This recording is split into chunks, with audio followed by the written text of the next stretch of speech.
গৃহস্থ বাড়ির ভুসিমালের দোকানে রমরমিয়ে চলছিল চোলাই মদের ব্যবসা। একাধিকবার নিষেধ করা সত্ত্বেও বন্ধ না হওয়ার কারণে এবার এক জোট হয়ে অভিযান চালালো গ্রামের মহিলারা। ঘটনাকে ঘিরে রীতিমতো উত্তেজনার পরিস্থিতি তৈরি হয়।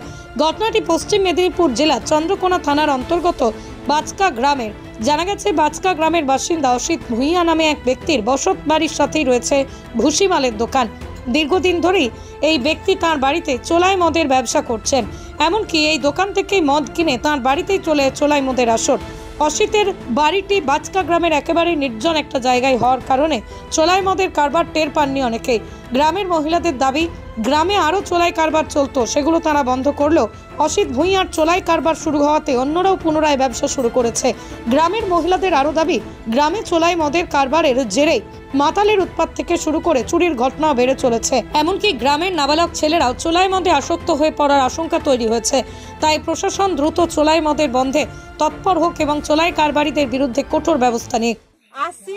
একটা আগে কিছুই চুরি হতো না, এখানে একটা সাইকেল সুতার ফাঁকে রয়ে যাচ্ছে, একটা হাঁড়ি সুতার ফাঁকে রয়ে যাচ্ছে, কিছু জনের জবের থেকে মদ ব্যবসা করেছে। আমার একটা সাইকেল গেছে, একজনের 3 বস্তা ধান গেছে, আর একজন একটা চুটকা সুতা হাঁড়িটা সুতার মদ মাতারা নিয়ে যে সব বিক্রি করে মদ খাচ্ছে। মানে মদের জন্য একটা চুরি বেড়েছে, চুরিটা অত্যন্ত বেড়ে গেছে মদের জন্য। এই যে এখানে বলছেন যে এখানে মদ খেতে আসে এনার বাড়িতে বা দোকানে, কারা আসে? কেন যায় না, ওর বাড়ি থেকে না আসে, আমাদের বাড়িতে কেন যান না?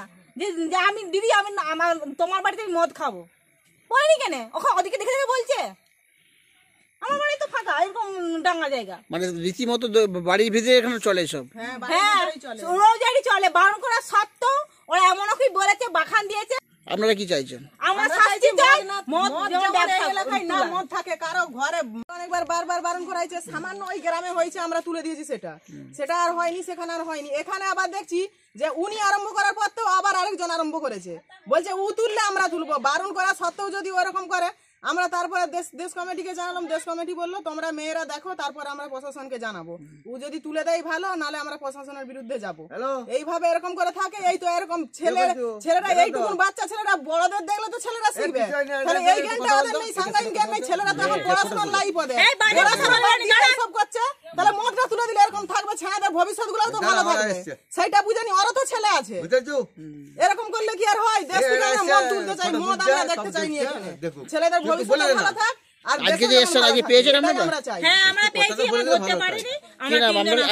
অন্যদিকে যার বিরুদ্ধে চোলাই মদের ব্যবসার অভিযোগ, সেই অসিত ভুঁইয়া অবশ্য অদ্ভুত দাবি করেছেন যে তার বাড়িতে কোনো চোলাই মদ বিক্রি হয় না। এসবের সাথেই তিনি যুক্ত নন। তাহলে তার বাড়ি থেকে উদ্ধার হওয়া চোলাই মদ এবং বাড়ির চারপাশে ছড়িয়ে ছিটিয়ে পড়ে থাকা পাউচের প্যাকেটে আসলো কি করে? ওই ব্যক্তির দাবি, তাঁরা বাড়িতে না থাকলে বাইরের লোকজন তাঁর বাড়িতে এসে মদ খেয়ে চলে যায়। এমনই আজব দাবি করেছেন তিনি। ব্যবসা করেন আপনি? না, মদ ব্যবসা করিনি, এনে খায়। কে খায়? 5 জনে খায়। আমি না খেতে হলেও এখানে বসে বসে খাচ্ছে। আপনার তো দোকান, এটা তো না দোকান হতে পারে। আমি দুজনে পালিয়ে যাই, আমার স্বামী স্ত্রী পালাই। এখন তো আপনার এখান থেকে তো পাওয়া গেছে পাউচ করে অনেক কিছু পাওয়া গেছে। ফেলে দিয়ে পাচ্ছা, আমি কালকে সারাদিন থাকবো না, দেখবো আমার এখান থেকে বসে বসে খাচ্ছে। আপনার তো বাড়ি, আপনার তো দোকান বাড়িতে, তাহলে আপনার এখানে খেয়ে চলে যাচ্ছে লোকে খেয়ে পালাচ্ছে তো কি করে? লোকে খেয়ে চলে যাচ্ছে আপনার এখানে। কিন্তু আমরা গ্রামের মানুষ তো বলছে আপনি দীর্ঘদিন থেকে মদ ব্যবসা করেন এখানে। ঠিক আছে, কাল থেকে তুমি দেখে নেবে, আমি বলে দিলাম তো। হ্যাঁ, কাল থেকে কি দেখে নেবে? হ্যাঁ, আমার ঘরকে না ফিটাকে না এসে আমি লিখে দেবো একবারে। আপনি বলছেন আপনি ব্যবসা করেননি? না। তাহলে এখানে গ্রামের মানুষ মিথ্যা অভিযোগ করছে। মিথ্যা করতে হবে, লোক যদি দিয়েছে আমার ঘরে খায়। আমি আপনার ঘরের লোক এসে মদ খেয়ে চলে যাচ্ছে, আপনি জানেন না কিছু? আমি একটু টুকটাক খাই। হ্যাঁ, আমি নিজে খাই। আপনার ভিতর থেকেও তো পাউচ করে পাওয়া গেল। আপনার বাড়ি চতুর্দিকে পড়ে আছে, লোক খেয়ে পালাচ্ছে তো। আমি ভাত ব্যবস্থার দোকান খুলি।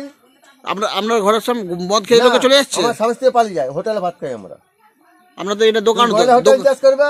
আমার ভাইপো আছে, হানাগড়া কাছে পলাশবাড়ি। এটা কি দোকান? আমরা এটা কি দোকান বাড়িতে? আমার ভুসিমাল দোকান ছিল, আমি খুলিনি। 2টা লোক, আমি লেখাপড়া জানিনি, ওকে নিয়ে যাই, ঘরে গিন্নিকে নিয়ে যাই, ও হিসাব ফিসাব করে রাখে, পয়সা নেই, অন্য কিছু না। আমি ট্রাক্টর চালাই।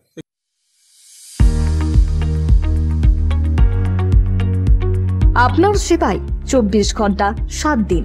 আপনার পাশে, আপনার কাছে। স্পন্দন health care.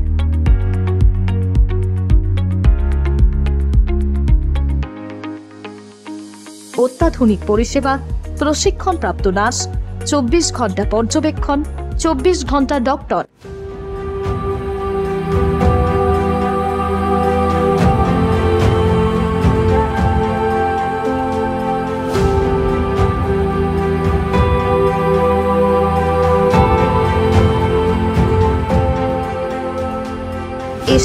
Non AC cabin, ICU এবং এইচডিইউ, ডায়াগনস্টিক সেন্টার, ওষুধ দোকান, অভিজ্ঞ চিকিৎসক, ডায়ালিসিস, মাইক্রো সার্জারির মতো সমস্ত পরিষেবা এক ছাদের তলায়।